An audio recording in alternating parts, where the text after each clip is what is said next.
What's up, guys? It's Showtime's Fight Forum, and you already know this is your boy Showtime Sanders, and this is going to be my MMA edition for this week. All right, now I'm going to do some fight predictions. We have the UFC Fight Night, which is going to be about Vicente Luque, Belal Muhammad, and then we have the Bellator card, which is going to be way better than the UFC card this week, and I'm still here for it because I love Bellator just like I love UFC, because MMA is universal.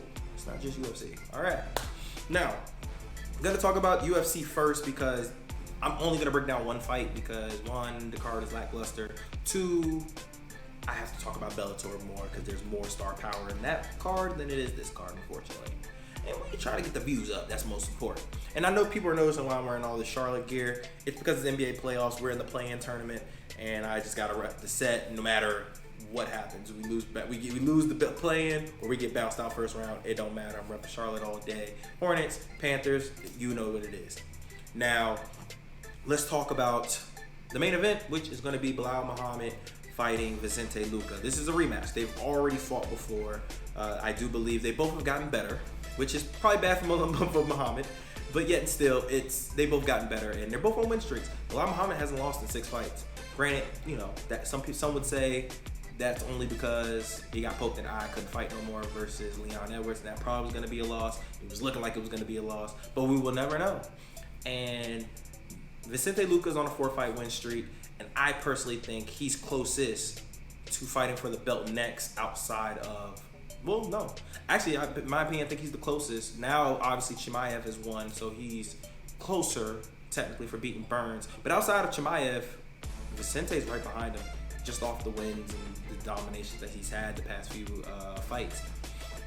Now, we can break down these guys. Belal Muhammad, he's a decent striker, but he thrives off of being able to mix it up.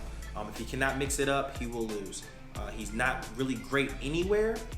He's good at takedown. He has good takedowns. He has good top control. He has good striking. He's just not great anywhere else. But that's honestly good because when you fight people who have holes in their games, i.e. like when he fought Stephen Wonderboy Thompson, he knew there was a weak point. He exposed them and beat him. And and also, I'm sorry, I'll say one thing he is great at: cardio. He has great cardio, has great pace. Those are two things that has been his saving grace throughout his entire career. He can withstand damage. He has a good chin. He can be able to withstand the weather and honestly blow you away afterwards. So he's a dog, and it's a very, very tough fight for a lot of people. Now, Belal Muhammad, he's a really good striker. Strikers came along so well since being on Tough, and we know his jiu-jitsu is great. His dart strokes are crazy, and he does have a weak point. His takedowns. He's not great at takedown defense. He's not the greatest. He can take you down. He's really good with submissions. He has elite power. He can knock out anyone. It's like I said, with striking, he can get picked apart too because he's more of a brawling type. He takes one and he gives one. That's normally how his style works. Now, in the previous fight, it was a pretty easy fight for Vicente Luque. He knocked him out in a minute and a half. Now, is this going to happen again? Very possible because Vicente packs a lot of power. And Belal still has them same holes in his game as far as striking. He's not a good striker. He's not a great striker. And I do think Vicente is a better striker. Now, it's all going to depend on, can Belal get these takedowns? If he can get these takedowns for for each of these 5 rounds, then he has a very solid chance of winning. However, I have a hard time seeing in the 25 minutes he doesn't get caught. His striking defense is just still not there. He does run into shots. And when he go against power punchers, he normally gets clipped up.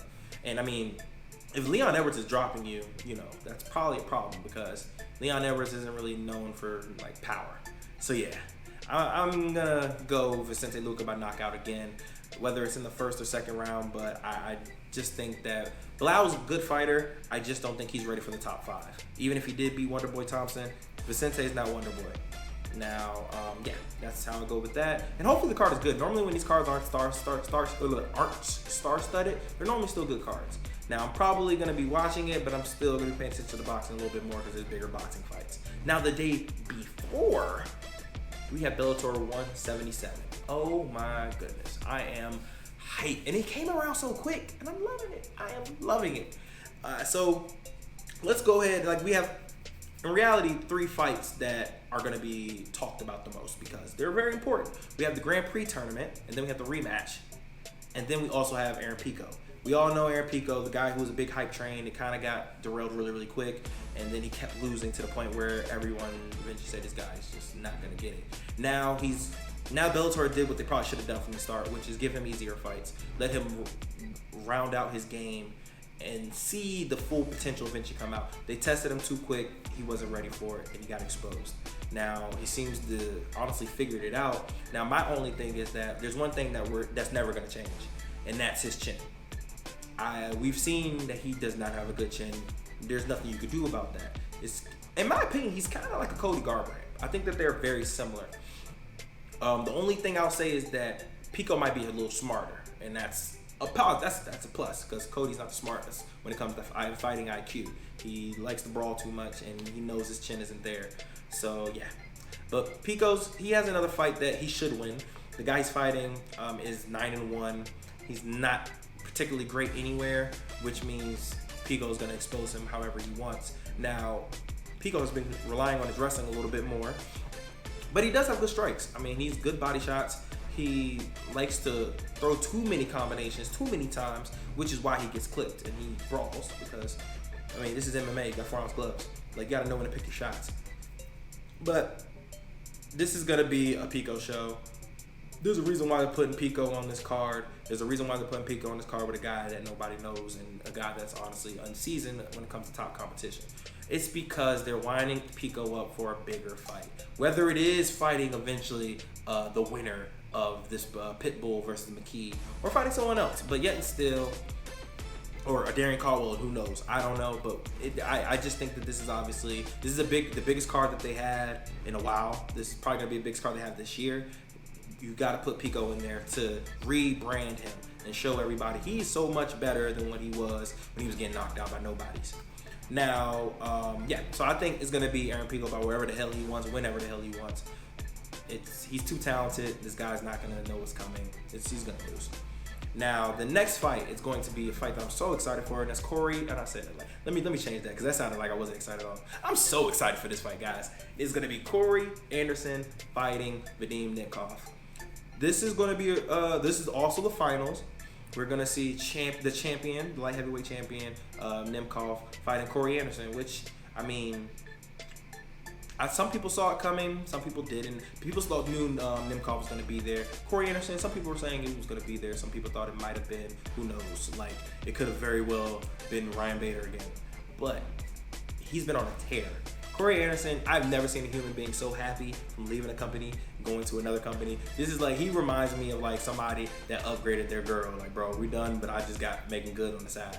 He is so happy. He's been thriving. He's been nothing but finishes, something he really couldn't do too much when he was in the UFC. He's been demolishing everybody in Bellator. And it's kind of embarrassing for Bellator, I'm going to say. Like, Bellator shouldn't be too happy. They should be happy, but they shouldn't be too happy because he's kind of making their light heavyweights look like jokes. Now, if he does this to Nemkov, who a lot of people honestly believe is the best in the world at light heavyweight, I don't know. If I'm UFC, I'm kind of happy about it. I'm like, we cut him. He was fighting for scraps. Like, he couldn't even beat Jan. Like, Jan just knocked this dude out cold. Like, he's got knocked up several times in our league, but look what he's doing to y'all. And Nemkov, we already know, man, he hasn't lost in 6 years. Great striker, really good wrestling. I mean, I would say the only chink might be the fact that he doesn't have the greatest cardio, which might feed well for Corey, but he's a better fighter than Corey Anderson. I have a hard time not seeing Nemkov winning this fight by stoppage. I think he will knock him out in the first. I think Corey's going to get a little too happy. And I think he might get a little too comfortable with his striking and not realize there's an upper tier of striking when it comes to Nemkov. He's not Ryan Bader. We saw what happened when Ryan Bader fought Nemkov. He made him realize he's a wrestler. You're not a striker. And I think he's going to do the same exact thing to Corey. Not in the same dramatic fashion, but I do think that Corey's just going to get caught up because he's probably, I'm going to say he sipped the tea a little too much in Bellator and think that he could probably just walk through this man. Or he might just come out and try to wrestle from the get-go and just get stuffed and maybe try to wear him down. but I still see Nemkov winning by stoppage. I'm gonna call second round. No, I'm gonna say first round. Excuse me. I'm gonna say first round stoppage, Nemkov. Now, the fight that everyone's gonna be waiting for, which is the rematch between Patricio Pitbull fighting AJ McKee. Now, this is so catastrophic. We already said the last fight was the biggest fight in Bellator history. This is gonna be the biggest fight, because if AJ once again finishes Pitbull, excuse me, like, what the hell, what more do we have to say? My biggest thing is gonna get this man the hell out of Bellator. Get him in the UFC. We need to see him fight Max Holloway. We need to see him fight Alex Volkanovski. We need to see him fight the best 145ers in the world. And Bellator has some good 145ers, but UFC had way better, way more. So I am so ready for this. And even if he loses, trilogy. We have a trilogy. So either way, Bellator wins in this bout. But I'm pretty sure they want AJ to win. He's younger. He has star potential. He's finished. He's beaten, dominated everybody. He's one of the people who hasn't lost a round. Literally. He's I mean, legit. The sky's the limit with this guy. Pitbull, we all know he is the Bellator GOAT.